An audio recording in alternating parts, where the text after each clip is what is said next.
વડોદરા શહેર નજીકના ગ્રામ્ય વિસ્તારોમાં લોકો માત્ર કાળા પાણીની નહીં પણ હવે લાલ પાણીની ભયાનક સજા ભોગવી રહ્યા છે।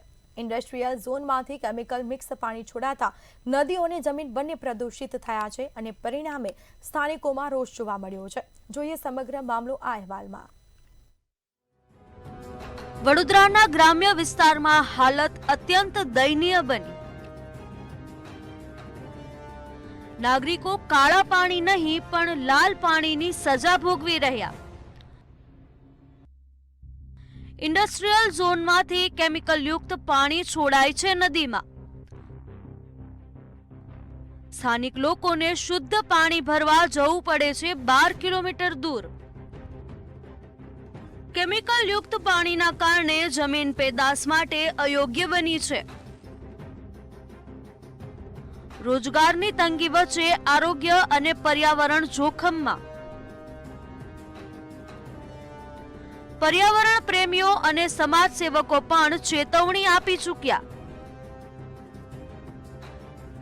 જીપીસીબી અને કલેક્ટરને રજૂઆતો છતાં કોઈ અસરકારક પગલું નહીં।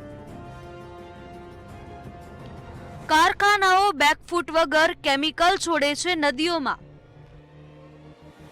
પશુઓના મોત અને જળચર જીવજંતુઓનું નિધન।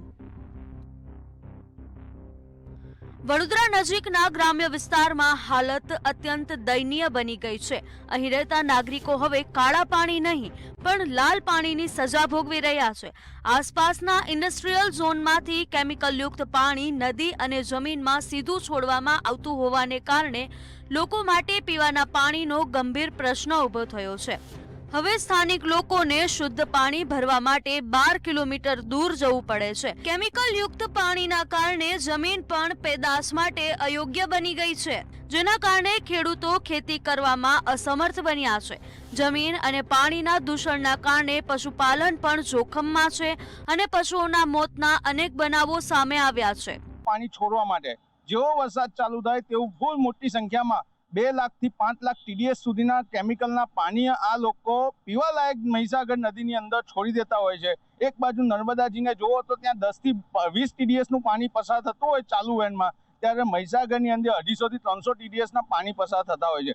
એટલે ક્યાંક ને ક્યાંક આ પોલ્યુશન ફેલાવતી કંપનીઓને લીધે આજુબાજુ રહીશો હેરાન થાય છે। તેમજ વડોદરા શહેરની જે તે સમયે જણાવું આપણે કે સરકાર દ્વારા એકમો સ્થાપવામાં આવ્યા, કેમિકલ થી માંડીને ગમે તે એકમો સ્થાપવામાં આવ્યા। એ ગામની જમીન સરકાર થ્રુ એ હેતુથી આપવામાં આવી કે સંબંધિત વિભાગોમાં અનેકવાર રજૂઆત કરવા છતાં પણ ન તો જીપીસીબી તરફથી અને ન તો કલેક્ટર કચેરી તરફથી કોઈ પણ અસરકારક પગલાં લેવાયા છે। સ્થાનિકોએ આક્ષેપ કર્યો છે કે ઇન્ડસ્ટ્રીયલ કંપનીઓ અને તંત્ર વચ્ચે ગાઢ સાંઠગાંઠના કારણે કોઈ પણ પગલાં લેવામાં આવતા નથી। કેમિકલ મિક્સ પાણી મહીસાગર અને નાની નદીઓમાં છોડી દેવાતા માત્ર માનવીય નહીં પણ પર્યાવરણીય વિનાશ થઈ રહ્યો છે।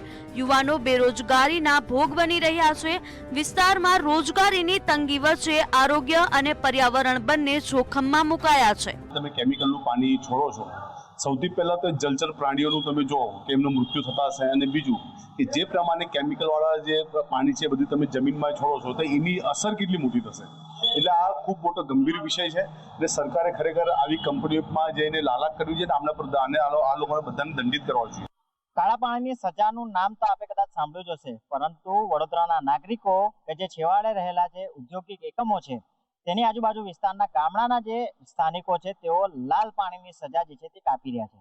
મારી પાછળ આપ જોઈ રહ્યા છો કે સીઈપીટીસી નો જે પ્લાન્ટ આવેલો છે અને એ પ્લાન્ટમાં મુખ્યત્વે કામગીરી જો વાત કરવામાં આવે તો જે 1000 થી વધુ નંદેશ્રી, રણોલી આ તમામ વિસ્તારો જે છે તે વિસ્તારમાં ઔદ્યોગિક એકમો આવેલા છે। જે એકમોનો વેસ્ટ જે કચરો હોય છે તે કચરો આ સીઈપીટીસી પ્લાન્ટ જે છે ત્યાં આગળ એકઠો કરવામાં આવતો હોય છે, પરંતુ આ પ્લાન્ટનો જે કેમિકલ યુક્ત કચરો જે છે તે ચોમાસા દરમિયાન કહી શકાય કે તેનું જે કેમિકલ યુક્ત પાણી જે છે તે સીધું જ વરસાદી કાંસથી લઈને સીધું મિની નદીની અંદર જતું હોય છે, જેના કારણે નદી પ્રદૂષિત થઈ રહી છે।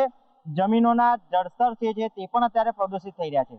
આપ જોઈ રહ્યા છો કે જે રીતે આ સીઈપીટીસી પ્લાન્ટ છે કે જે મુખ્યત્વે આ તમામ 1000 થી વધુ કહી શકાય કે આ જે ઔદ્યોગિક એકમો જીઆઈડીસી વિસ્તારમાં આવેલું છે, આ નંદેસરી વિસ્તાર હોય, રણોલી વિસ્તાર હોય, કોયલી વિસ્તાર હોય, આ તમામ જગ્યાનો જે વેસ્ટ સોલિડ જે કેમિકલ યુક્ત જે કચરો હોય છે તે અહીંયા લાવીને એકઠો કરવામાં આવતો હોય છે તે અત્યારે નોંધાય છે અને અત્યારે મંતવ્ય ન્યૂઝની ટીમ જે છે તે સતત આ કૌભાંડોને પર્દાફાશ કરવા માટે નંદેશ્રી જે 1000 થી વધુ એકમો આવેલા છે, જીઆઈડીસી કંપનીઓ આવેલી છે, તે કંપનીઓએ પહોંચી ગયું છે.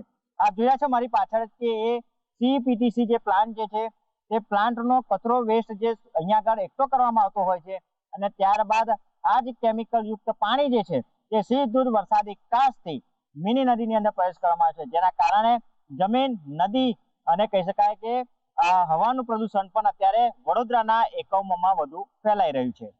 કેમેરામેન મિલિંદ મહેલે સાથે જયંતિ સોલંકી, મંતવ્ય ન્યૂઝ, વડોદરા.